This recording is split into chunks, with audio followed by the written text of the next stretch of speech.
I just recorded this entire video without my mic. Take number 2.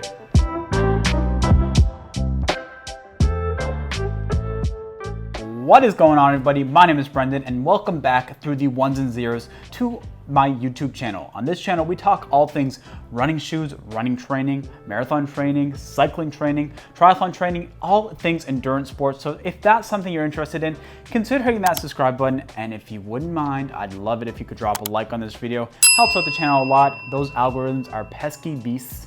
Now let's talk about this Rincon number uno. So we're going to talk a little bit about my first impressions of this guy. We've done about 3 runs so far. So the flow of the video today is going to be the sniff test because new shoe. Got to see if it's accumulating any sweat, just got to get that out of the way. Then we're going to talk a little bit about the specs of this beast right here. Looking pretty sexy, I must say. We're going to talk a bit about the upper and then the midsole, the outsole, all that good stuff. I'm going to talk to you about where I'm going to use this shoe and what I feel it's best at for me personally. I'm not a very elite runner at all. I don't have too much speed. I'm building that aerobic engine. If you haven't seen it of my Mathotone video, I'm trying the Mathotone method for training. So this shoe, is it going to fit in that type of low heart rate zone? Let's talk about it. The sniff test. It's smelling very fresh. Passes the sniff test. So the specs of this thing are amazing. We're looking at 226 grams, 7.97 ounces in my size, 10.5 men's. That's right, not 7.98 ounces, 7.97. That's how precise we are on this channel.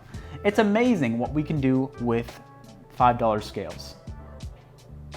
All right, so you're looking at a 5mm drop in this shoe, 31 millimeters of that EVA foam in the heel, 26 millimeters in the forefoot for that nice low 5mm drop.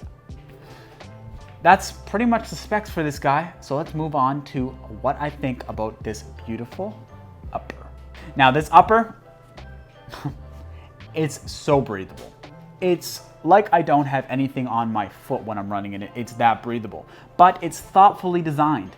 Hoka put padding where padding needs to be and no padding where no padding is meant to go, where no padding has gone before.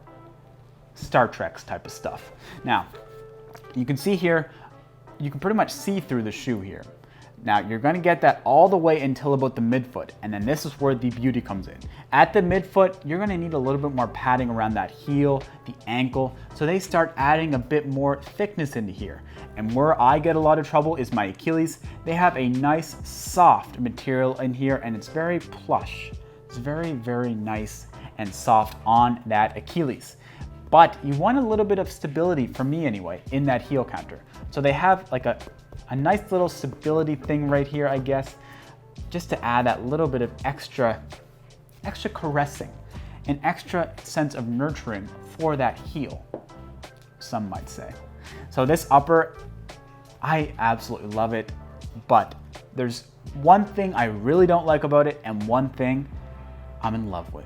We're gonna start with the one thing I'm in love with, and that is this pull tab. I really don't know why more shoes don't have the pull tab, guys. It is amazing. It's so fantastic.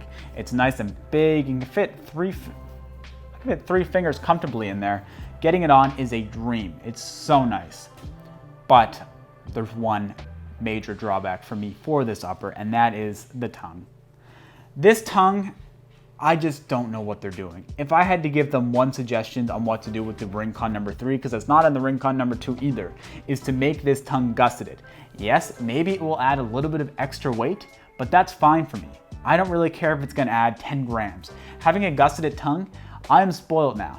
I love the gusseted tongue. And that's not the only downside about this tongue, is that the tongue isn't long enough for me. I don't know exactly what it's trying to do. It confuses me when I put it on. And another drawback when I'm putting it on is the tongue kind of gets twisted around and adds a little bit of pressure kind of like through here for me. So I need to be very cautious when I'm putting it on that the tongue is laying flush on my foot and no extra material is leaning over. So that's definitely something that you're gonna need to take into consideration when you're picking up this bad boy here. But for the rating, I have to go with 4.3 out of 5. This thing is pretty damn good.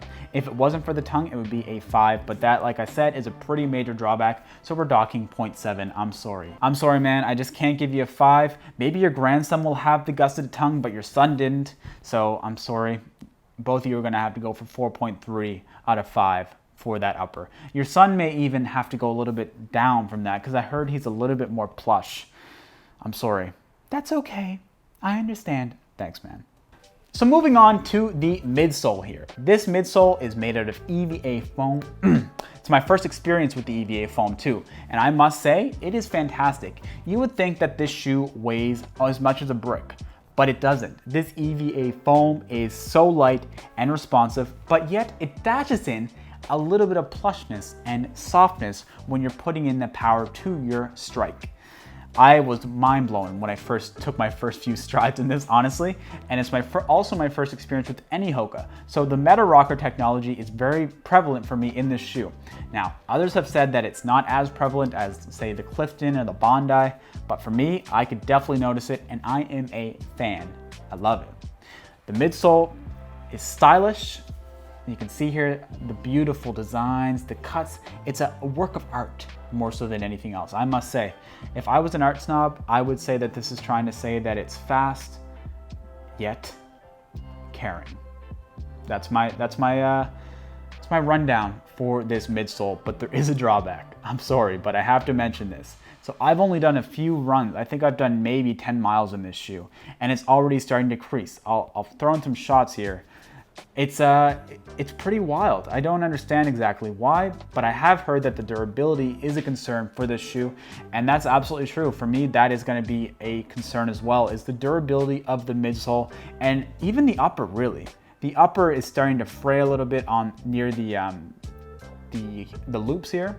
I forget what they're exactly called at this moment, but the midsole, I'm going going 4.5 or 4. Maybe even 4.7, because I'm not too concerned about the durability for the cost. This shoe is 144 Canadian dollars. I'm not sure what that is in the US currency or other currencies, but for me, that is one of the cheapest shoes that I can get. 139 for the Kinvaras, I think it is, 144 for this, and I must say, for the price point, I'm loving it. Now the outsole, I don't have too much to say about it. Like you can see here, they don't have a whole lot of rubber. It's a lot of that exposed EVA foam, but that's fine. That's fine, guys. I've run it on trails so far and a little bit of roads, and I'm not seeing a whole lot of wear. And yeah, maybe a little bit, but not much. I'm pretty happy with that. No major concerns or drawbacks or even major likes, honestly. Just it's the outsole of the shoe for me. Now, where am I gonna use the Rincon? Now, right now I'm using the Triumph 17 as my daily trainer, but I'm running into an issue now with the summer heat that shoe is feeling like a darn inferno, guys. I'm gonna do an update video in the next couple weeks here to give my thoughts about the Triumph 17 for summer running. So if you're into that, hit that subscribe button, because I think this information is quite important for your shoemaking decisions. But this shoe is gonna be able to do it all. Versatile is the key word for this shoe. This shoe will be able to get me out the door and do my longer runs on those hotter days for that extra breathability through this upper. It's fantastic. It's plush enough that my feet won't be too sore or my joints will be nice and caressed. Very nurturing, very mother-like this shoe is. But it also has that strict dad sense in that it's snappy. It will get you where you need to go fast if you need it to. It's absolutely fantastic. Like I said, the drawback is the durability, but I'm not too concerned about that for the cost.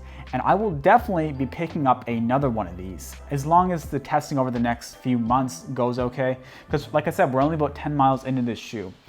But I'm gonna be using this a lot because the Triumph 17 is just it's really darn hot. And why didn't I wait for the Rincon 2 to be released for me to pick up the Rincon?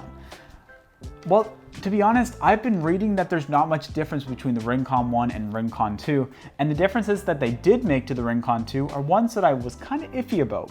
They made some changes to the upper that made it a bit more heavy, but like 10 grams, so not really heavier.